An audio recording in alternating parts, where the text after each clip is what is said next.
तो हम लोग जो पढ़ रहे थे ग्लोब, अक्षांश एवं देशांतर, इसका हम लोग अभी पार्ट 3 बनाएंगे। तो पार्ट 3 में हम लोग अब समझते हैं कि क्या है। तो चलो स्टार्ट करते हैं पार्ट 3 में। तो देखो सबसे पहले हम ले लेते हैं इसको थोड़ा इधर रखते हैं, इसको इधर रखते हैं, ठीक है। अब हम लोग कुछ चीज़ पढ़ेंगे, ठीक है। तो पहले इसको समझ लेते हैं कि क्या कौन सा चीज़ पढ़ेंगे। देखो यहाँ पर देखो आपको एक चीज़ दिख रहा है, उष्णकटिबंधीय दिख रहा है, ये उष्णकटिबंधीय दिख रहा है। देखो तो मतलब उष्णकटिबंध दिख रहा है, उष्णकटिबंध। और एक है, ध्यान से देखना, एक है शीतोष्णकटिबंध। क्या है? शीतोष्णकटिबंध। और एक है शीतकटिबंध। क्या है? शीतकटिबंध। ये तीन चीज़ कौन सा क्षेत्र है इसको हम लोग समझेंगे।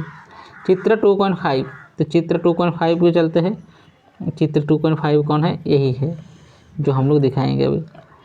तो चलो स्टार्ट करते हैं चित्र 2.5 को। बढ़िया से समझना, बार बार नहीं समझा पाएंगे तो इसलिए समझ लो बढ़िया से। सबसे पहले कल हम लोग ऑलरेडी प्रीवियस पार्ट में बता दिए कि क्या बता दिए कि उष्णकटिबंध किसे कहते हैं। ये बीच वाला क्षेत्र को उष्णकटिबंध कहते हैं, राइट, ठीक है। इसको कहते हैं उष्णकटिबंध। और शीतोष्णकटिबंध किसे कहते हैं, ध्यान से समझना एवरीवन। उत्तरी शीतोष्णकटिबंध, देखो ये जो क्षेत्र आप लोग को दिख रहा है ना, इसे कहते हैं उत्तरी शीतोष्णकटिबंध। क्यों? देखो ये जो रेखा है ये है मकर रेखा, सॉरी कर्क रेखा।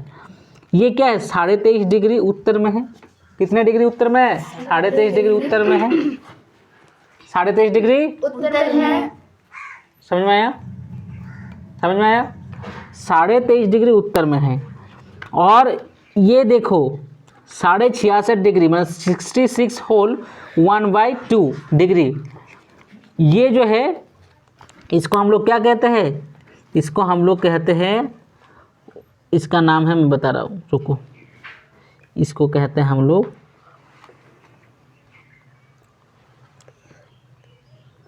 जस्ट लाइन में रहना, थोड़ा सा डिस्टर्ब कर रहा हूँ आप लोग को।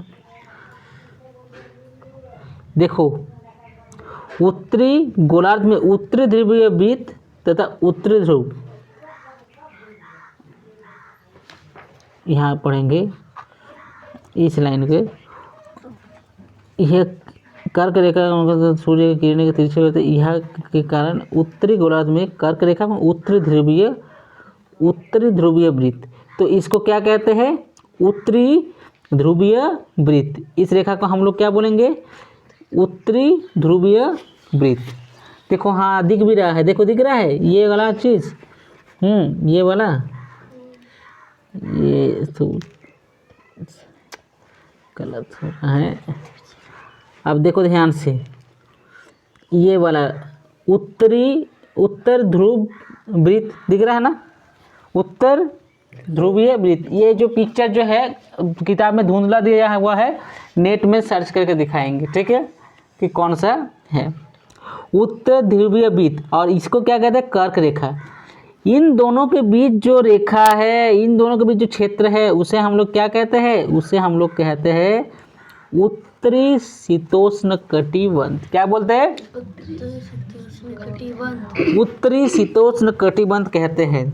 तो अगर आपको बोलेगा कि उत्तरी शीतोष्णकटिबंध कहाँ है, तो आप बोलोगे कर्क रेखा और उत्तर ध्रुवीय वृत्त के बीच जो स्थान है उसे हम लोग उत्तरी शीतोष्णकटिबंध कहते हैं। समझ में आया? क्या बोलेंगे? कर्क रेखा और उत्तरी ध्रुवीय वृत्त के बीच वाले स्थान, कर्क रेखा और उत्तरी ध्रुवीय वृत्त के बीच वाले स्थान को हम लोग क्या बोलेंगे? उत्तरी शीतोष्णकटिबंध कहेंगे। क्या बोलेंगे? उत्तरी शीतोष्णकटिबंध बोलेंगे। समझ में आ गया? ये कितने डिग्री के बीच है? तो ये 23.5 डिग्री और 66.5 डिग्री के बीच है। सिंपल है, हो गया कि नहीं? ये 23.5 डिग्री और 66.5 डिग्री के बीच है। और ध्यान से समझना क्या है कि यहाँ पर सूर्य की किरणें क्या होता है, तिरछी पड़ती है। क्या पड़ती है, तिरछी। देखो मतलब अगर मैं मान लूँ कि ये मतलब एक पृथ्वी है, तो ये क्या है, इस तरह से पृथ्वी चिपकार हुआ है, इस तरह से झुका हुआ अपने इस अक्ष पर। पृथ्वी तो इस टाइप से है, इस टाइप का है, लेकिन वो 3.5 डिग्री से झुका हुआ है। तो झुका होने के कारण क्या होता है कि यहाँ पर क्या होता है, एक वक्त ऐसा आता है कि सूर्य की किरणें यहाँ पर अधिकतर किरणें क्या होता है, तिरछी पड़ती है। तो इसी कारण इस क्षेत्र में हम लोग का क्या ठंड होता है, क्या होता है, ठंड होता है। और वर्ष भर इसमें क्या होता है, शीत ऋतु भी होता है, वर्षा भी होता है, ग्रीष्म भी होता है। इसमें क्या होता है, चेंजेज होता रहता है ऋतुओं में। लेकिन हम लोग उष्णकटिबंध में क्या पढ़ा, हम लोग क्या पढ़े उष्णकटिबंध में, कि इसमें वर्ष भर चेंज होता है, चेंज होता है क्या, सीजन चेंज नहीं होता है, उसमें सीजन्स चेंज नहीं होता है। कहाँ पर, इस क्षेत्र में, ये वर्ष भर गर्मी वाला क्षेत्र है। लेकिन यहाँ इधर घर बनाओगे ना तो आपको ठंड भी मिलेगा, गर्मी भी मिलेगी और वर्षा। जैसे झारखंड हम लोग रह रहे हैं, तो झारखंड भारत कहाँ है, देखो भारत इस जगह पर है, बीच बीच में है भारत, इस तरह बीच बीच में है भारत का क्षेत्र। तो भारत का जो साउथ तरफ है वो किसके अंदर आता है, हम लोग का उष्णकटिबंध का अंदर आता है। और जो ऊपर वाला है नॉर्थ, गुजरात के ऊपर जो वाला क्षेत्र है ऊपर, उसका ऐसे पेट के ऊपर जैसे हम लोग का होता है, वो वाला क्षेत्र क्या होता है, तुम्हारा उत्तरी शीतोष्णकटिबंध के अंदर पड़ता है। इसी कारण क्या होता है, भारत में ग्रीष्म ऋतु, नॉर्थ में ग्रीष्म ऋतु भी आता है, शीत ऋतु भी आता है और वर्षा भी आता है। समझ में आवत, समझ में आ गया। हाँ नेक्स्ट देखो, अब देखो ध्यान से समझना, ध्यान से समझना। अब इसको समझते हैं, इसको समझते हैं।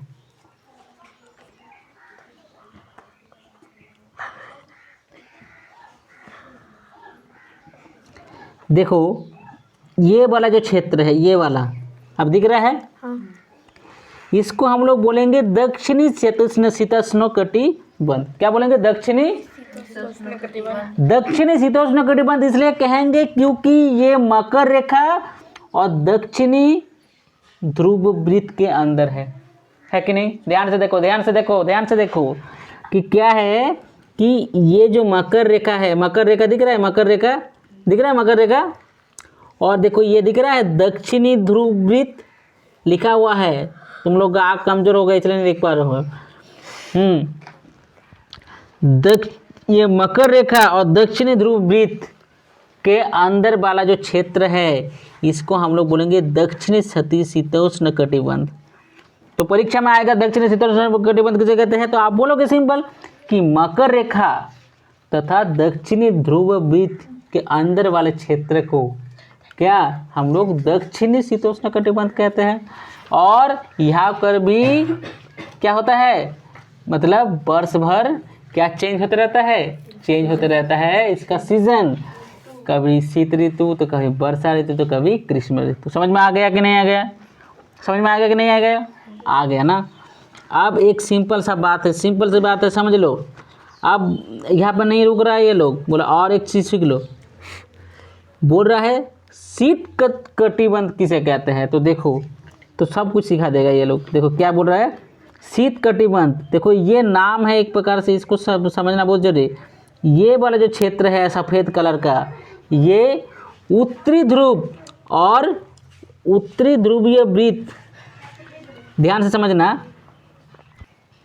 तो देखो ये जो उत्तरी ध्रुव वृत्त है और उत्तरी ध्रुव के बीच के स्थान, मतलब ये सफ़ेद वाला दिख रहा है, उत्तरी ध्रुव वृत्त और उत्तरी ध्रुव के जो बीच के स्थान है, इसको हम लोग क्या बोलेंगे, उत्तरी शीत कटिबंध। क्या बोलेंगे, उत्तरी शीत कटिबंध बोलेंगे।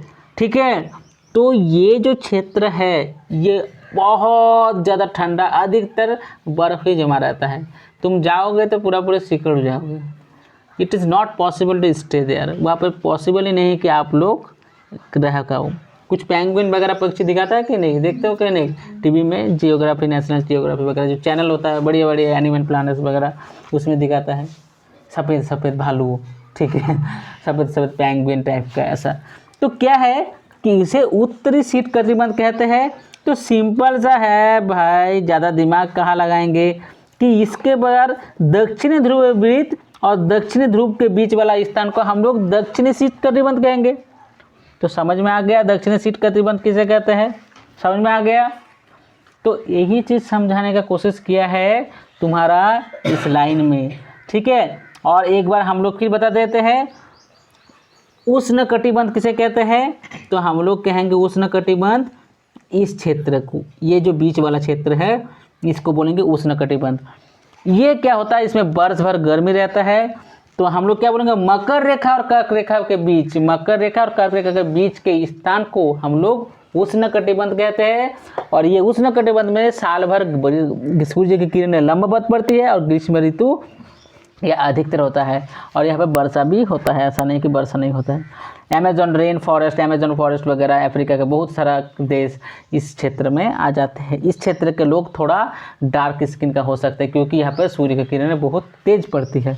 और ये जो होता है दक्षिणी शीतोष्ण कटिबंध और दक्षिणी उत्तरी शीतोष्ण कटिबंध के लोग थोड़ा गोरे हो सकते हैं, बिकॉज वहाँ पर सूर्य का ताप क्या होता है, सूर्य का ताप क्या पड़ता है, कम पड़ता है।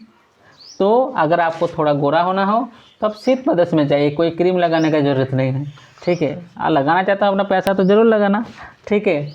और साथ ही साथ अगर दक्षिणी शीत कटिबंध या उत्तरी शीत कटिबंध, जो एकदम दक्षिणी शीत कटिबंध और उत्तरी ये जो शीत कटिबंध में अगर घुस जाओ तो मर ही जाओगे, वहाँ पर तो रह ही नहीं पाओगे, है ना, समझ में आ गया। तो इस तरह से हम लोग ये सीख लिए। अब देखो हम लोग अब तुम लोग को समझाते हैं, यही वाला चीज़ यहाँ पर समझाने का कोशिश किया है, ठीक है। यही वाला चीज़ यहाँ पर समझाने का कोशिश किया है। मैं बहुत ध्यान से पढ़ा तब जाके मुझे दिमाग में आया ये चीज़। तो आप लोग भी ध्यान से पढ़ोगे और इसका डेफिनेशन याद कर सकते हो।